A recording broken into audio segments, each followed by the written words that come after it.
Olá, meus caros participantes. Meu nome é Alexandre Araújo Paes, sou mestre em Engenharia Elétrica na área de Sistemas de Controle e Automação. Hoje nós vamos abordar o seminário sobre OPC, padronização para utilização no ambiente industrial.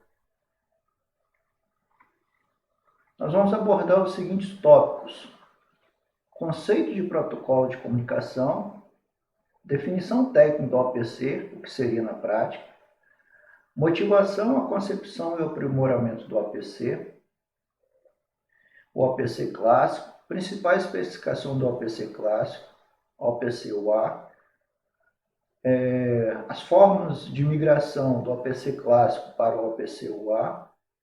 De forma básica, vamos descrever os protocolos de transporte e codificação no padrão OPC-UA, desenvolver dois exemplos didáticos de conexão cliente-servidor, um OPC-DA e o outro seria com o OPC-UA. Vamos desenvolver algumas conclusões sobre o tema e depois, por fim, nós vamos para as discussões sobre o tema. Bem, primeiramente, vamos ver o que é um protocolo de comunicação, usando o conceito. É um conjunto de regras, padrões e especificações técnicas que regulam a transmissão de dados entre computadores e dispositivos em rede, por meio de programas específicos, permitindo a detecção e correção de erros. Bem, o protocolo de comunicação é responsável por inicializar e finalizar mensagens, gerar caracteres de controle para a confirmação de recebimento e controle de sequência das mensagens ou blocos de dados transmitidos. Cálculo e checagem do algoritmo de detecção de erros.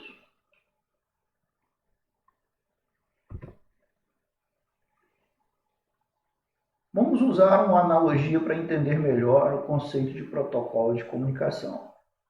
Por gentileza, considere esses dois indivíduos. O Pedro, que é brasileiro, fala português e inglês. E o Fujiro, que é chinês, fala chinês e inglês. Bem, para que eu possa ter uma comunicação consistente entre os dois indivíduos, é necessário que eles utilizem uma linguagem, ou seja, um protocolo de comunicação, onde a comunicação seja uma comunicação consistente, que ambos os lados consigam entender as informações. Então, basicamente, podemos entender que o protocolo de comunicação usado para essa finalidade entre esses dois indivíduos seria o inglês ou, se precisar, gestos e sinais. Da mesma forma, numa rede industrial, podemos ter dois dispositivos e necessariamente esses dois dispositivos precisam ter pelo menos um protocolo em comum para eles se comunicarem. Se não tiver esse protocolo em comum, o estabelecimento da comunicação fica mais difícil, fica comprometido. Bem, então, essa analogia nos coloca uma situação de entender muito bem o que é um protocolo de comunicação e a importância dele em uma rede industrial. Aqui nesse diagrama, nós podemos perceber a seguinte situação. Ele simboliza a pirâmide hierárquica da automação industrial, que nós temos vários níveis, né? Desde o nível de gerência até o nível de sensor, e qual é a informação que travega pela rede, né? Nessa hierarquia. Nós temos informações discretas, de aplicação e até de processo. Então, podemos perceber que há uma gama muito grande de protocolos de comunicação relacionado a toda a parte dessa pirâmide hierárquica. Nessa hierarquia, há diversos protocolos que estão voltados a atender dispositivos e sistemas proprietários. Esta filosofia, adotada pelo fabricante, gerou barreiras na comunicação entre os níveis hierárquicos, dispositivos e sistemas de outros fabricantes. No decorrer dos anos, com a falta de padronização universal entre os fabricantes,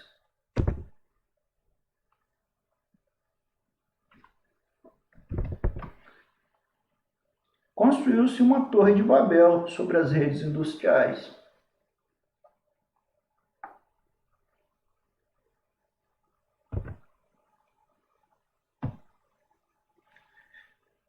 Então, devido à crescente necessidade de alcançar melhores resultados na indústria, surgiram grupos de trabalho para mudar esta realidade.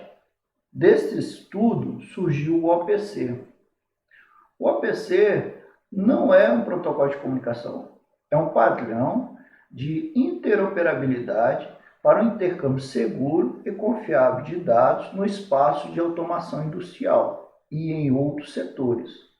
É independente da plataforma e garante o fluxo contínuo de informações entre dispositivos de vários fornecedores. Neste fluxograma, podemos entender melhor como funciona o OPC sobre a rede industrial. Ele pode ser considerado como uma abstração, pois ele faz um link de abstração entre a aplicação e os dispositivos e controle. Nessa configuração, a aplicação é um consumidor de informações e os dispositivos são os fornecedores da informação. Essa informação é empacotada e transmitida sobre a rede até os consumidores da informação, numa ligação entre eles, entre servidor e cliente.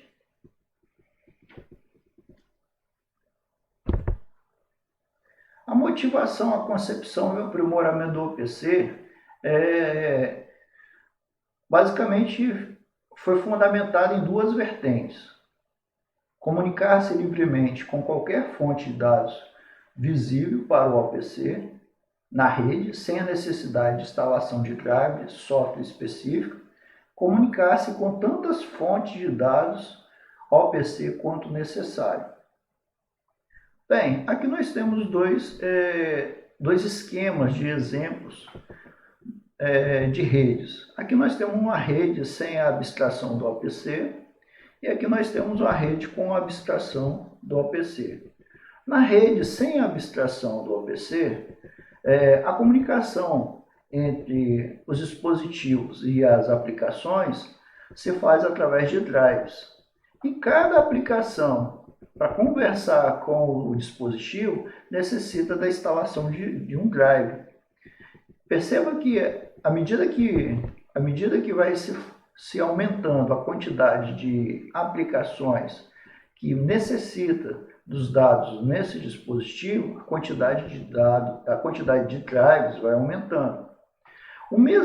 A mesma informação, o mesmo dado que sai desse dispositivo, sai de forma independente. Ou seja, são várias solicitações ao dispositivo para o mesmo dado que as aplicações precisam. Nesse caso aqui, o dispositivo ele começa a ficar carregado dessas solicitações de envio de informação para a aplicação. Quando a gente olha a rede com abstração do OPC, percebemos que os dispositivos não mais ficam encarregados desse envio de dados. E a solicitação é feita na relação entre cliente e servidor. O servidor OPC que fica encarregado de enviar os dados para os clientes, no caso, a aplicação. E os dispositivos não mais estão para atender a essa reivindicação. Ou seja, o servidor APC já tem essas informações, porque já está no dispositivo, e só fica gerenciando esse envio de informações, de dados, para cada aplicação.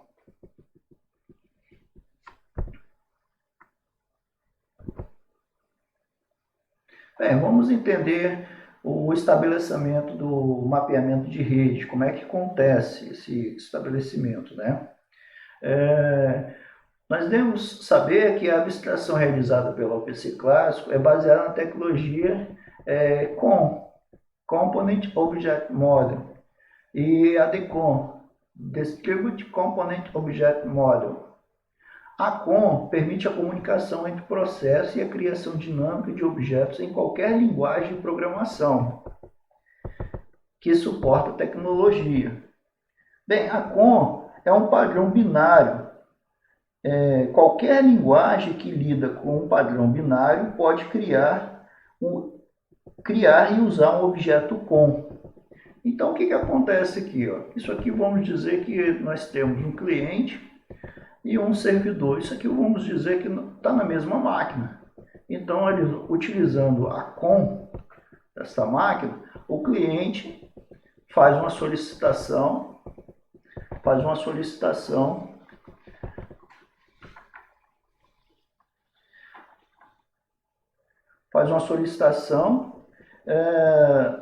passando pelo ambiente computacional distribuído, tá? E nessa camada é feito um procedimento de chamada local.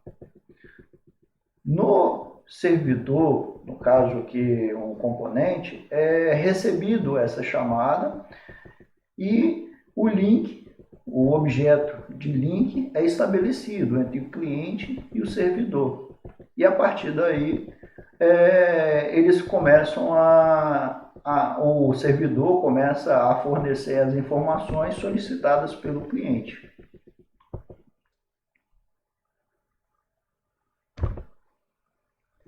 Na COM, é uma extensão da COM para a comunicação entre objetos em sistemas distribuídos. Nota-se que nós temos aqui um pouco diferente. Nessa configuração é quando nós estamos em máquinas diferentes, ou numa rede local, ou numa área de rede, ou até mesmo na internet. Então nós temos aqui um proxy, ok? Que é o intermediador entre o usuário e o servidor de rede DCOM. Okay? Então, o proxy que faz a solicitação através da pilha, do protocolo de pilha na rede, e essa solicitação chega até o servidor, no caso o dispositivo que é o servidor. Então, o estabelecimento da comunicação também é realizado através de objetos, ok? E a partir daí, o servidor atende às solicitações do cliente.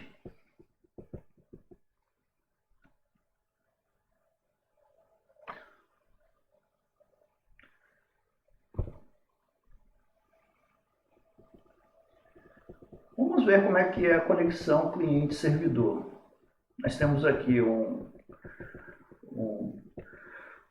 um esquema para poder entender melhor como é que funciona esse estabelecimento do mapeamento. Nós temos o servidor tem o seu protocolo nativo e tem um API, que é uma interface de programação de aplicativo. O protocolo nativo, então nós temos aqui o modo de comunicação do protocolo nativo. Ele é mapeado aqui no módulo, ok? Gera-se o modo de comunicação, o APC, ou seja, embala-se esses dados no modo de comunicação e ele é transmitido pela rede. Chegando ao cliente, o caminho é inverso até chegar ao cliente, ou seja, até a aplicação aqui, ó, aplicação, o modo de aplicação. Então é dessa forma que a conexão e o envio de informações é estabelecido, gerando que um link objeto entre servidor e cliente.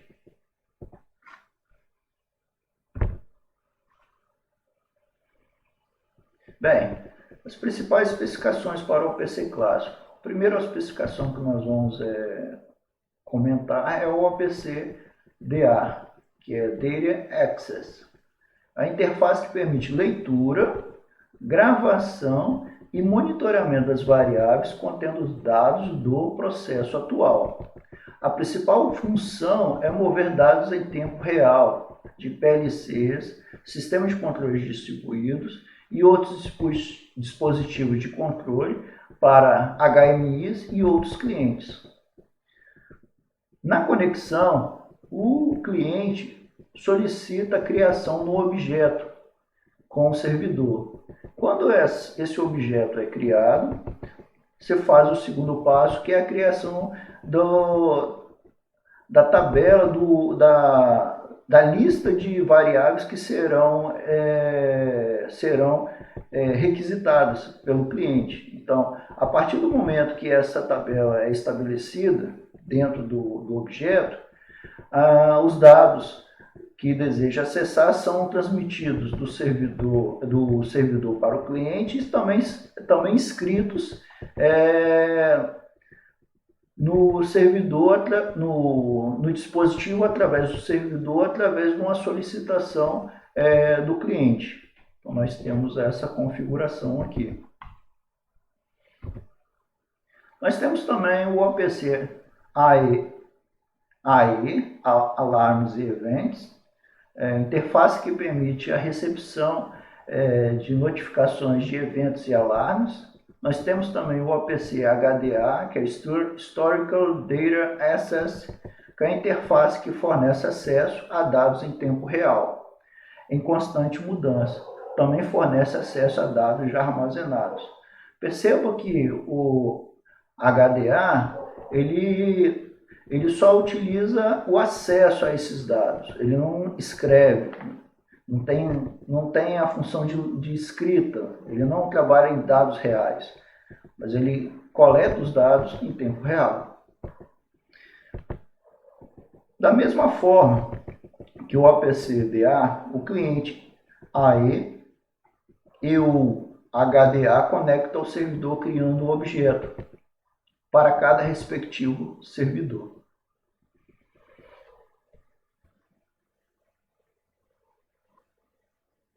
Bem, aqui nós temos um resumo do tráfego de dados entre cliente e servidor. Aqui nós temos uma aplicação que é gerenciamento de alarmes, que é um cliente OPC AE. Aqui nós temos uma outra aplicação que é um gráfico de tendências, que é um OPC cliente HDA. Aqui nós temos a rede COM e DCOM. E aqui nós temos um sistema SCADA, sistema de controle e aquisição de dados.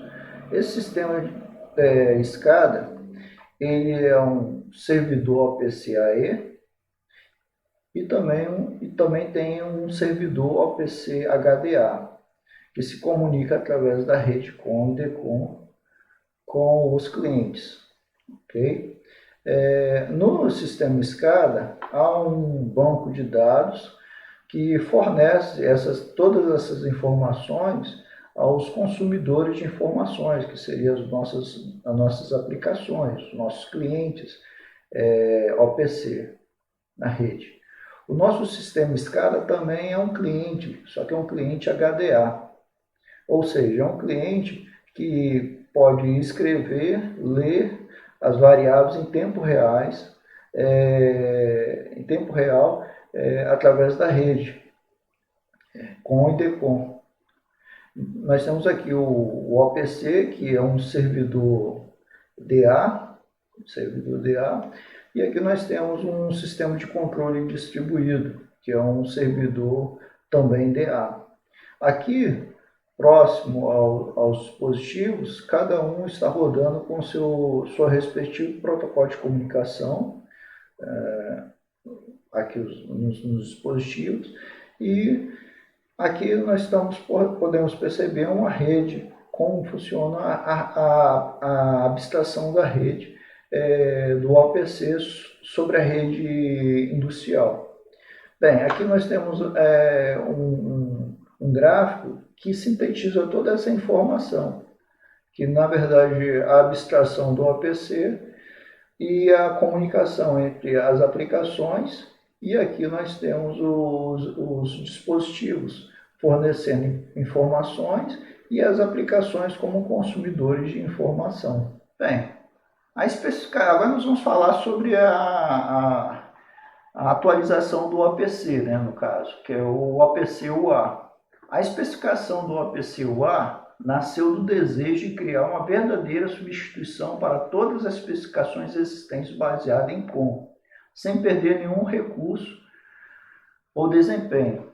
Ou seja, o APC-UA, ele pegou todas as especificações que deram certo no APC clássico, né, e utilizou de melhorar o que não deu certo no APC clássico. Por exemplo, no APC clássico tem uma especificação chamada XMLDA, que seria uma especificação para serviço de internet, mas não deu muito certo, não teve muito sucesso.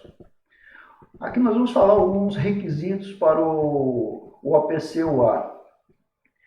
Os requisitos quanto à comunicação entre sistemas distribuídos são confiabilidade pela robustez e tolerância às falhas, redundância, plataforma independente, escalabilidade, alta performance, internet e firewalls, segurança e controle de acesso e interoperabilidade.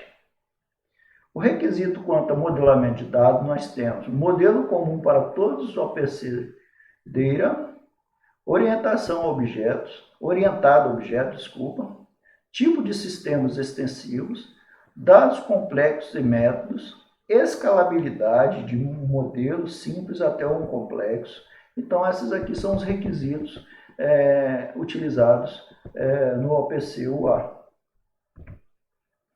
As principais motivações para essa atualização do APC foi limitações do DECOM e a descontinuição da DECOM, DECOM, a necessidade da utilização do APC em plataformas não Windows, a necessidade de alto desempenho em comunicação via web service, a integração de todas as ferramentas em um modelo unificado, suporte à estrutura complexa de dados, comunicação de dados de processo sem perda, aumento da proteção contra acessos não autorizados.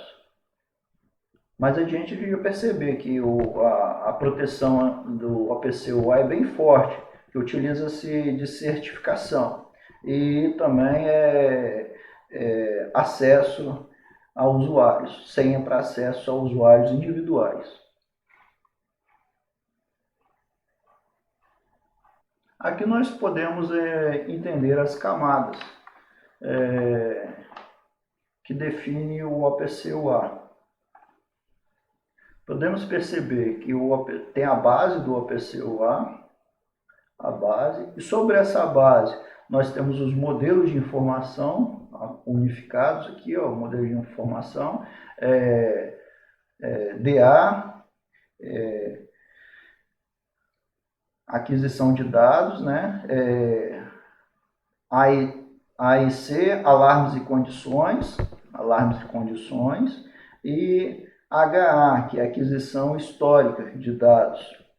E aqui nós temos um program, que especifica um mecanismo para iniciar, monitorar e manipular a execução de programas. Sobre a base nós temos ainda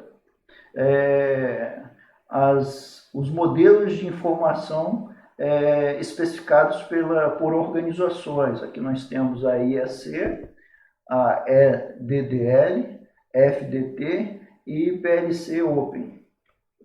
Além dessas especificações das organizações, nós temos as especificações de fabricantes, específicas de fabricantes. Note que todas essas especificações estão ligadas à base, por isso que ele é unificado.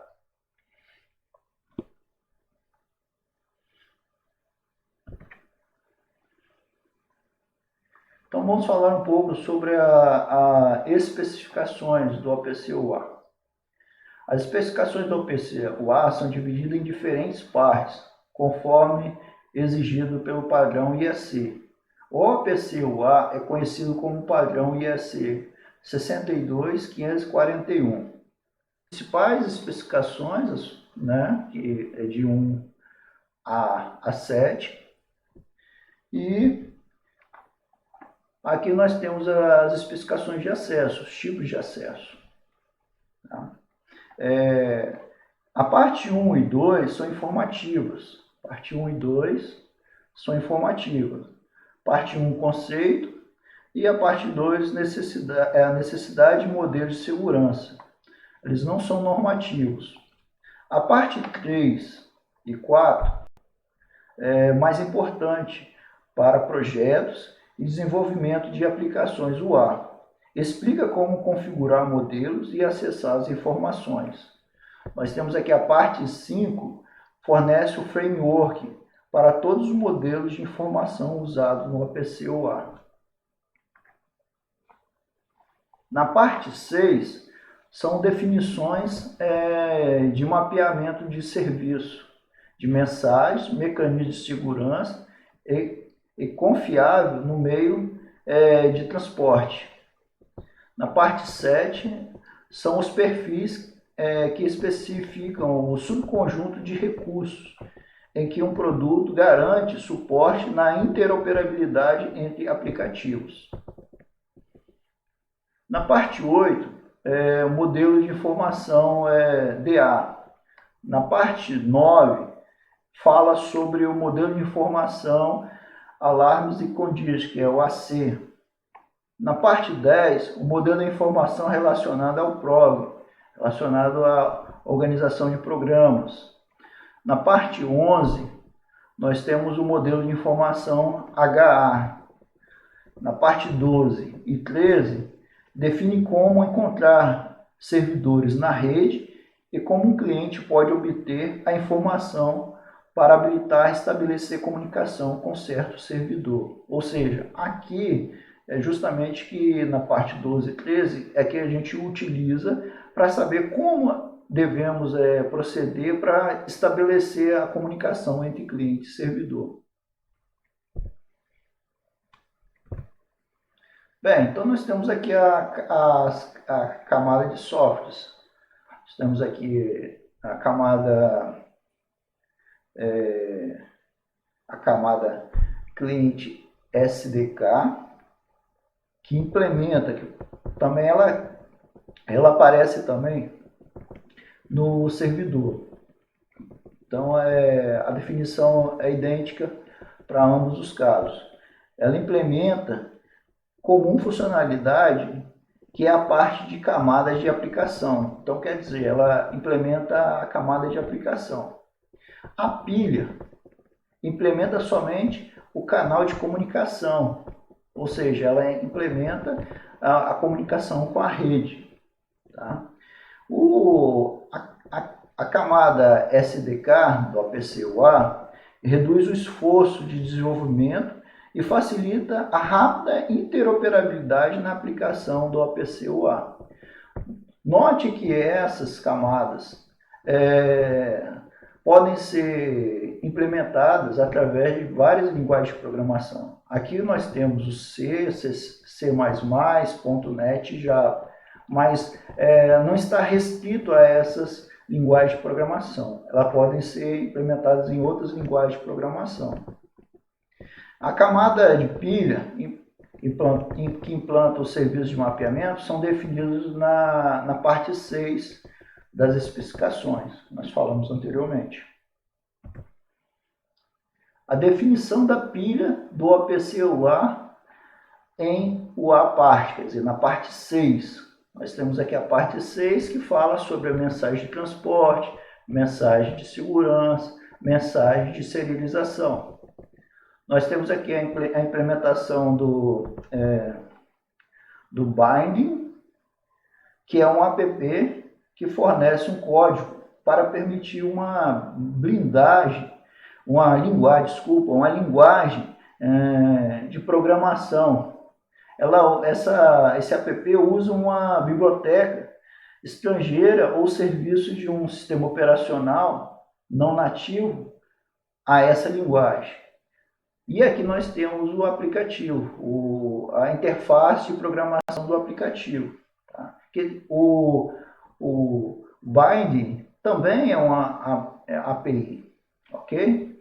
O desenvolvimento da camada de pilha e o API resultante da aplicação não faz parte da especificação UA, ou seja, essa parte é totalmente aberta aos desenvolvedores dos produtos OPC UA nos equipamentos.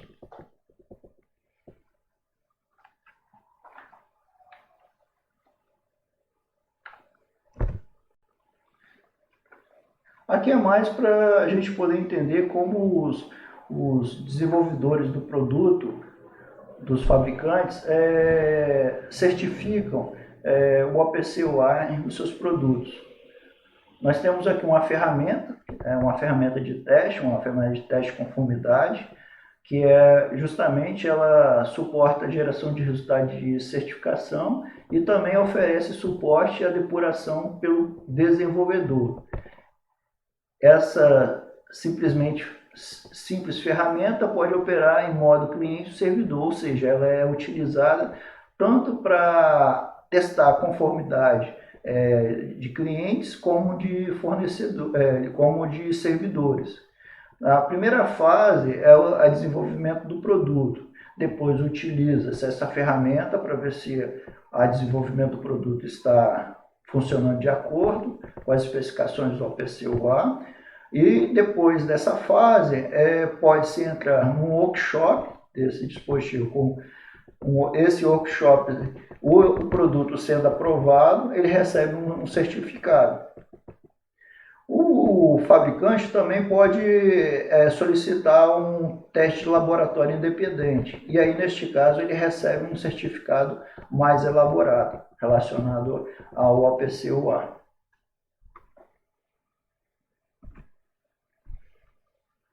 Bem, agora nós vamos falar os dois níveis de migração do OPC clássico para o OPC UA.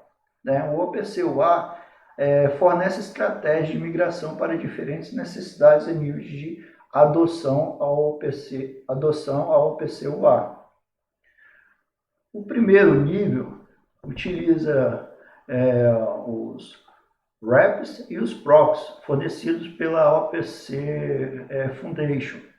Estão disponíveis para traduzir diferentes interfaces do OPC clássico para o OPC UA e vice-versa.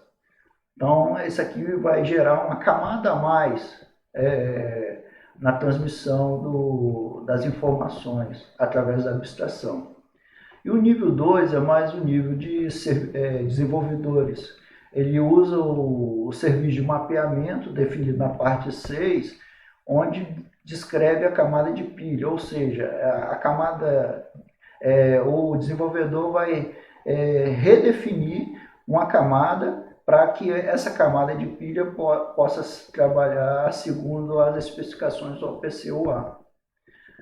Bem, o segundo nível, claro, apresenta mais alta performance, poucas limitações e menos esforço de manutenção, por evitar mais uma camada adicional de software para o wrapper, ok?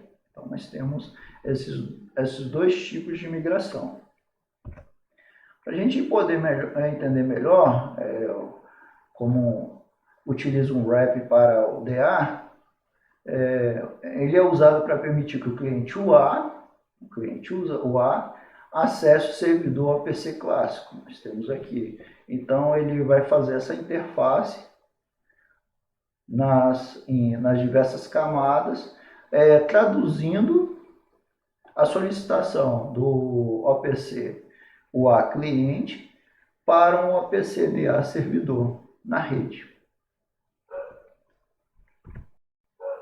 Aqui nós temos um proxy para o DA. No caso aqui, o proxy são usados para permitir que clientes OPC clássico acessem clientes OPC UA. Nós temos aqui que também ele vai fazer uma solicitação, ele vai enxergar um servidor DA dentro desse proxy e esse proxy vai fazer a tradução de cada especificação para um cliente UA e coletar esses dados de um cliente UA, aqui no caso. Nós temos essa situação. Os protocolos de transporte e codificação no padrão do OPC UA. Nós temos o protocolo HTTP, que é com codificação XML. Nós temos o protocolo HTTP UA binário e o ATCP, que utiliza a codificação UA binário. Cada protocolo desse, com a sua respectiva codificação, trabalham numa rede do nível hierárquico. Perceba aqui que nós temos a rede corporativa, a rede de operação e a rede de chão de fábrica. O HTTP, o A binário, trabalha na rede de operações porque tem um acesso rápido sobre a internet e ele passa fácil entre os firewalls. Então, quer dizer, ele não dificulta a transmissão de informações entre as outras redes. Nós temos aqui a rede corporativa, né, que é cliente genérico de serviço de web, que não é a velocidade na transmissão de dados não é tão crítica como se fosse aqui, por exemplo, no chão de fábrica, que a velocidade em certas aplicações é crucial para que não aconteça nenhum acidente. Então, nós temos aqui que para essa situação utiliza o protocolo ATCP e a codificação UA binário, que é acesso rápido. Okay. Bem, agora nós vamos desenvolver dois exemplos didáticos de conexão cliente-servidor. Um vai ser o OPC-DA e o outro nós vamos usar um servidor OPC-UA. Okay? Aqui eu deixei um link para depois, posteriormente, se os senhores quiserem refazer esse exemplo no computador de vocês, vocês é só baixar esse simulador de servidor para o OPC UA e aqui nós temos um simulador de servidor para um OPC DA. O cliente que nós vamos usar é um MATLAB 2016A que está instalado na minha máquina. Bem, aqui nós estamos com o meu MATLAB aberto, ok? Os dois servidores já estão abertos e rodando, eu já configurei ele antes para não demorar tanto, né? Mas eu vou abrir cada um deles e explicar cada um deles, tá? O primeiro que nós vamos usar é o servidor OPC UA, ele está rodando aqui, ó, e aqui nós temos a informação do endereço, o endereço TCP desse simulador. Então, nós temos aqui as informações. Para que a gente possa visualizar melhor a funcionalidade desse servidor, é interessante a gente colocar no modo de especialista. Colocando no modo especialista, nós podemos acessar mais funcionalidades desse servidor. Primeiramente, vamos entrar aqui na simulação. Nós temos aqui as variáveis, contador. Aqui ó, nós temos o contador. Está gerando o contador aqui. Nós temos uma expressão definida. Eu posso definir essa expressão. Aqui eu tenho uma expressão já definida, gerando um gráfico de tendências. Aqui eu tenho uma variável aleatória, uma variável aleatória aqui, ó, o gráfico dela, mas nós vamos estar, aqui nós temos o dente de serra, mas nós vamos usar uma onda senoidal para o nosso exemplo, uma onda quadrada e uma onda triangular, que a gente vai utilizar para o nosso exemplo didático. Okay? Aqui nós temos as configurações de endereçamento. Perceba que eu deixei aqui o HTTP desabilitado, porque eu estou usando o TCP no meu MATLAB. Aqui a gente tem a porta 5353.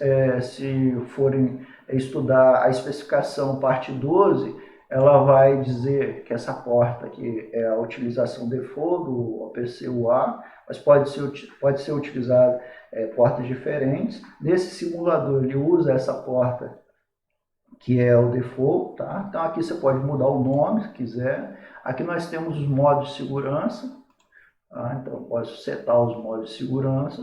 Uma coisa importante que deve ser analisada na hora de refazer esse exemplo é que o descobridor local do servidor deve estar setado.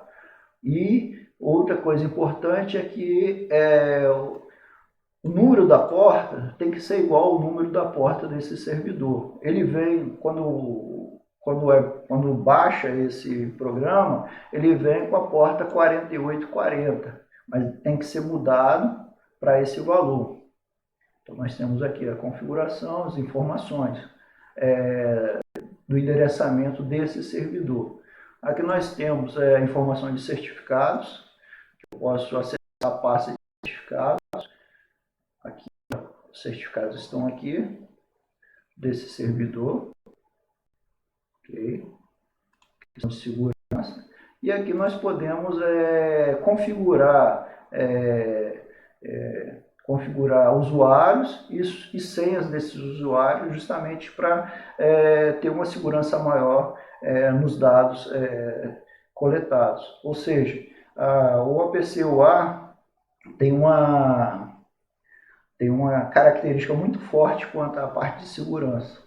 Aqui a gente pode ver os logs, que eu já acessei várias vezes, né, o MATLAB com esse servidor. Tá? Então, apresentei para vocês o servidor. Agora a gente vai começar os passos, justamente para estabelecer a comunicação, tal como é descrito lá na parte 12 das especificações do OPC UA. Tá? A primeira coisa que nós devemos entender é que o cliente tem que enxergar o servidor na rede. Se ele não enxergar o servidor na rede, nada pode ser feito, não pode se proceder o passo seguinte. Então, uma coisa muito importante que deve ser feita antes desse estabelecimento, de procurar o servidor na rede, é que lá na especificação 12, relata que você deve instalar o descobridor local de servidor. E se caso estiverem máquinas distintas, as duas máquinas têm que estar instaladas esse descobridor local de servidor. Esse aplicativo pode ser baixado no próprio site da Fundação OPC. Tá? Então aqui ó, ele está rodando, mostrando para vocês aqui que ele está rodando. Tá? Então vou dar uma olhada na informação se o meu MATLAB acha esse servidor na rede. Aqui dei um comando para isso, estou aguardando. Aqui, ó. Essas informações do servidor. Nós temos aqui qual é o nome do computador que ele está instalado e a porta que é utilizada para a comunicação. Então, o MATLAB, como cliente, já descobriu, já achou o servidor. Agora nós vamos montar o objeto justamente para fazer o link de comunicação entre cliente e servidor. Vamos montar aqui o objeto.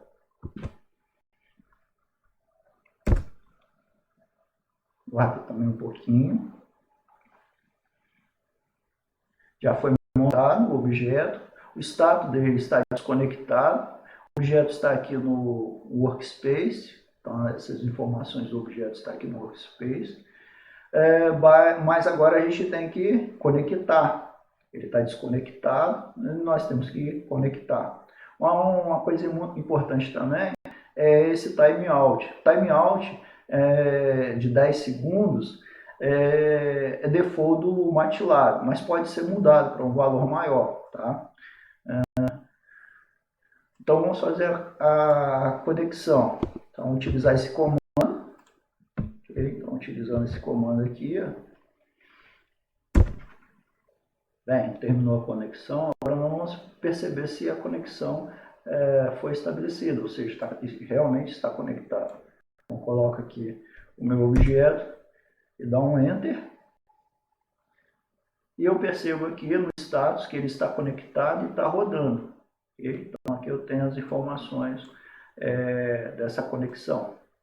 Aqui, ó, conectado e rodando. Bem, agora nós temos o objeto, está conectado, rodando. No entanto, nós não temos a lista das variáveis, ou seja, os nós que a gente quer coletar os dados. Então nós devemos montar esse nó. Eu já tenho esse nó salvo aqui no arquivo .mat, está aqui, tá? Mas eu vou mostrar para vocês como é que monta esse arquivo. Eu tenho um comando no MATLAB, esse comando no MATLAB, que vai abrir uma janela que vai mapear as informações contidas no meu servidor.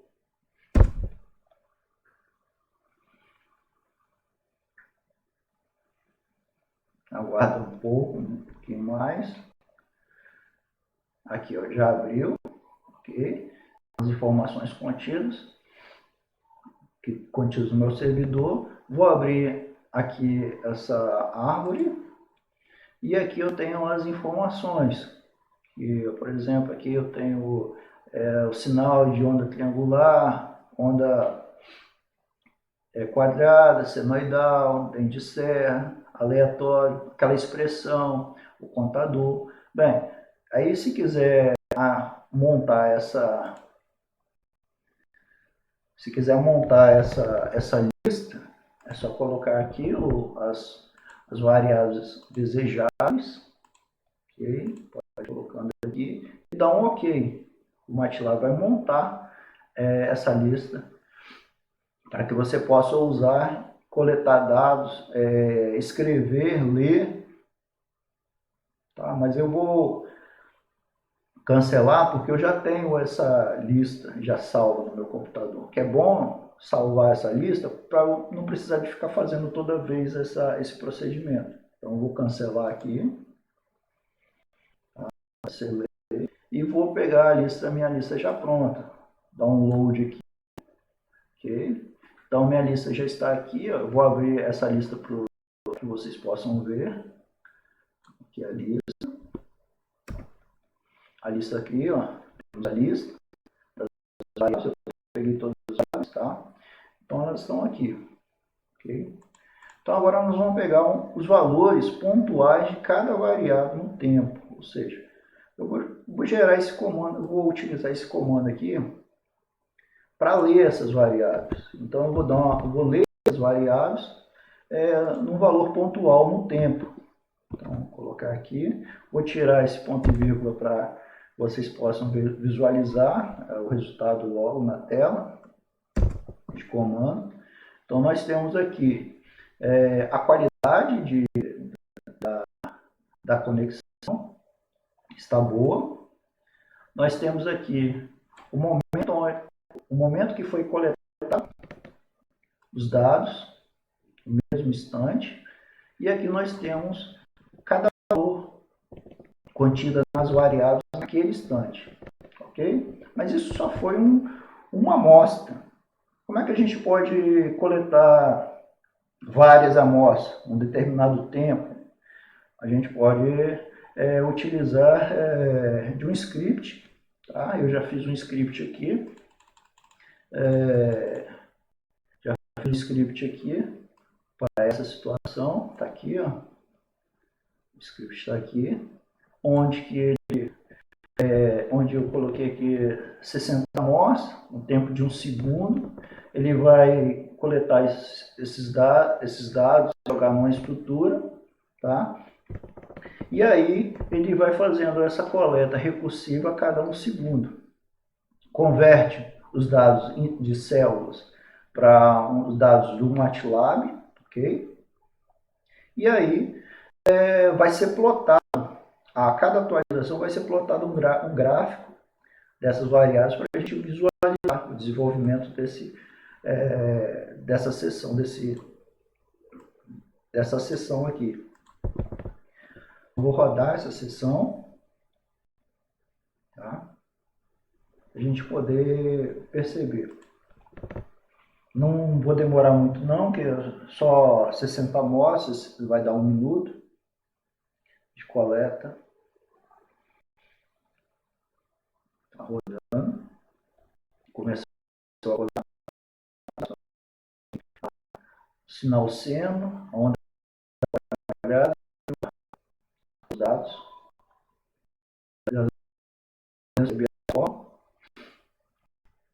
Forma das zonas.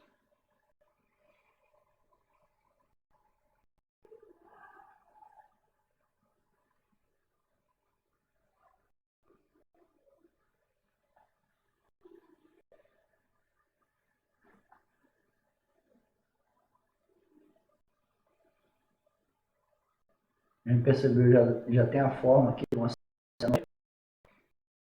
triangular da onda quadrada. E o esquema está 60 amostras. Bem, já finalizou. Nós temos aqui o nosso resultado de coleta coleta de dados através do nosso cliente MATLAB do servidor OPC UA.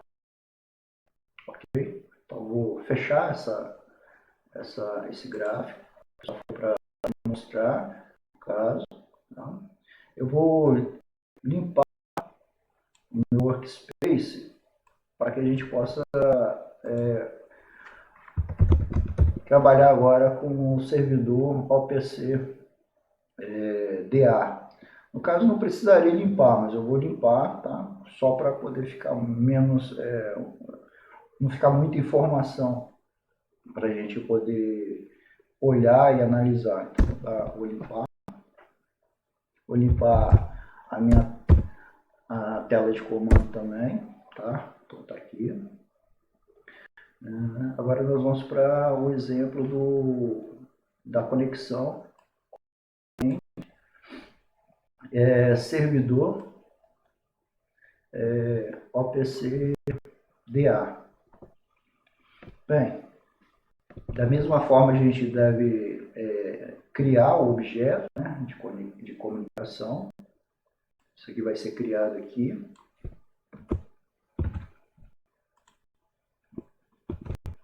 Um objeto de comunicação entre cliente e servidor. Vou dar o comando aqui, ó. Note que o comando é diferente do OPC UA. Estou dando aqui o comando. Vamos ver aqui o resultado. Já foi criado, já me apresentou o servidor. Eu acabei esquecendo de mostrar o servidor. Então, vou dar uma paradinha aqui para mostrar o servidor. Mas eu já criei o objeto, tá? O servidor do OPC DA. Nós temos aqui o servidor, está rodando. Aqui, ó.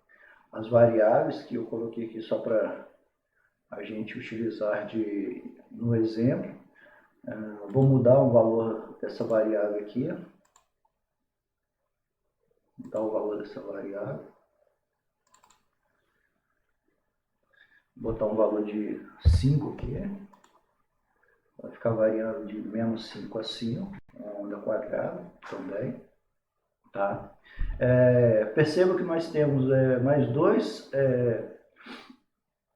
servidores aqui, ó, DA, da National Instruments, é porque eu tenho no meu computador tem um programa da National Instruments para aquisição de dados com o DAC 6008, então nós temos aqui, tá? Mas eu vou só trabalhar com esse simulador mesmo. Ele está rodando, aqui, ó, está rodando, ok? Então vou minimizar aqui a tela para a gente continuar. Então aqui eu já estabeleci o objeto. Agora eu vou conectar, né, fazer a conexão, que ele está desconectado. Vou dar o comando para conectar. Connect. Então, pedir para conectar. Vou averiguar se realmente está conectado. Aqui, ó, conectado. Ó, o timeout é o default do MATLAB, 10 segundos. Ok. Vou criar o grupo. Aqui, ó, vou criar o grupo relacionado a esse objeto. Vou criar esse grupo relacionado a esse objeto. Esse grupo relacionado a esse objeto. Bem, já criei o grupo, já criei o objeto. Agora eu vou criar a minha lista de variáveis dentro do grupo. Aqui, ó, tem o grupo, vou criar a minha lista de variáveis dentro do grupo. Aqui, essas 3 variáveis. Aqui, vou dar um Enter. Já foi geradas as 3 variáveis aqui. Agora que eu já tenho as variáveis, eu vou começar a coletar de forma pontual, da mesma forma que eu fiz no APC-UA, eu vou fazer aqui no APC-DA, coletar de forma pontual esses valores. Então aqui eu já coletei da variável 1, que está pegando do sinal aleatório. Então aqui, ó, tem a hora que foi coletado, a qualidade do sinal e o valor que foi pego dessa variável. Vou fazer isso para a variável 2, também de forma pontual. Ali, também a onda quadrada. Ok, também está aqui mostrando, não tem erro. Não tem erro. E vou fazer isso também para a minha variável 3. Então já tenho aqui, o valor coletado da variável 3, então, que é a onda triangular. Mesma forma que foi feito para as outras 2 variáveis. Bem, mas isso aqui é de forma pontual. Como é que eu posso coletar isso, determinar um período de amostragem, uma quantidade de amostras?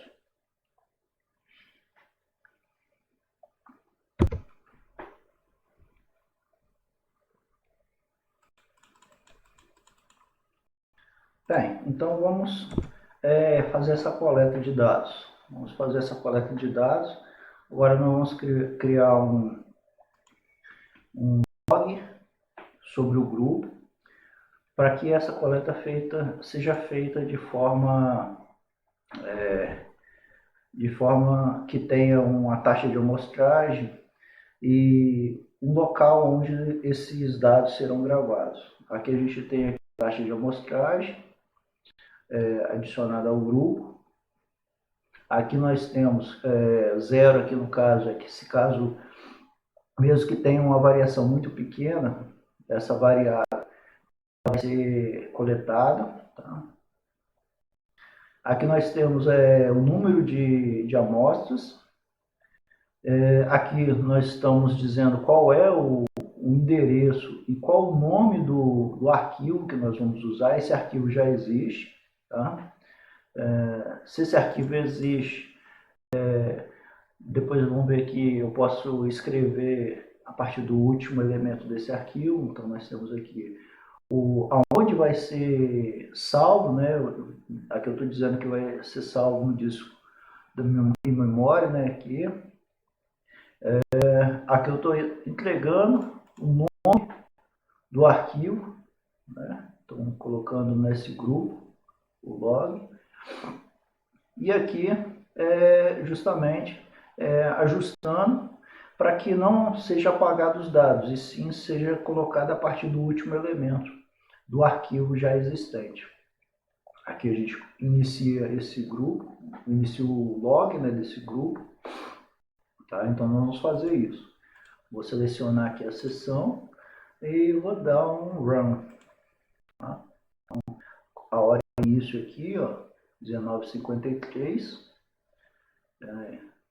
Vou aguardar um pouco. Aqui uma quantidade de variáveis seja coletada. Não vou esperar as 3.000 amostras, claro. Eu vou forçar uma parada aqui, ó, através da função stop. Tá? Vou forçar essa parada. Então aqui eu posso dizer, eu posso também perceber que eu faço a conversão de como é estruturado os dados na forma de OPC para vetores. Então eu vou jogar esses valores aqui, ó, ok? Eu vou parar aqui a coleta para a gente poder perceber o resultado também.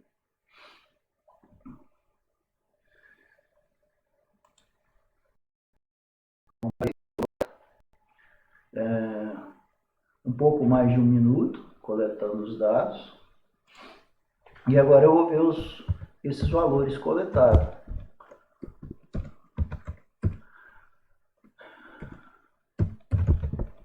Temos aqui os valores coletados. Perceba aqui que eu ajustei lá para 5, então a onda quadrada está indo em 5 e menos 5.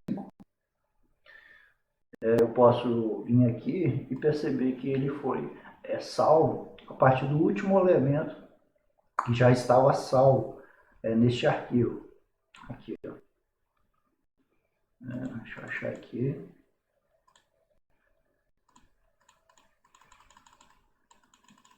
Aqui, ó.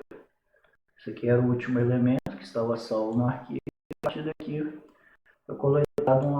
foi feita uma nova coleta de dados, uma nova aquisição de dados. Então aqui eu acabei de mostrar o exemplo para vocês, utilizando a conexão e aquisição de dados cliente-servidor OPC-DA. Bem, então vamos para as conclusões. Nós temos aqui 4 conclusões, né? O OPC-UA não apenas aborda a comunicação de dados, mas também a modelagem de informações. Em relação ao OPC-UA, usando um pequeno conjunto de serviços fáceis de usar, permite acessar o espaço de endereço unificado de maneira confiável e segura.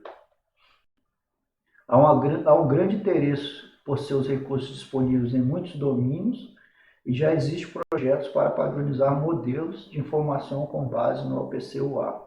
Aí aqui nós temos alguns exemplos.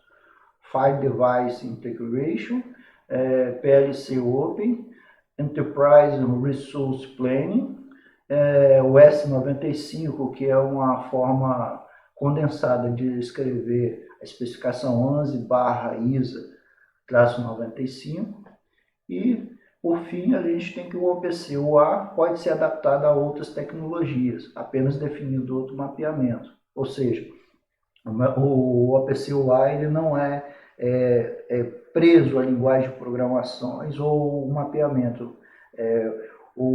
O desenvolvedor tem a liberdade de trabalhar nessas especificações. Claro que tem que obedecer às especificações normatizadas pela OPC-UA. Dando crédito às partes que contribuíram no conteúdo desse seminário, aqui estão as referências usadas.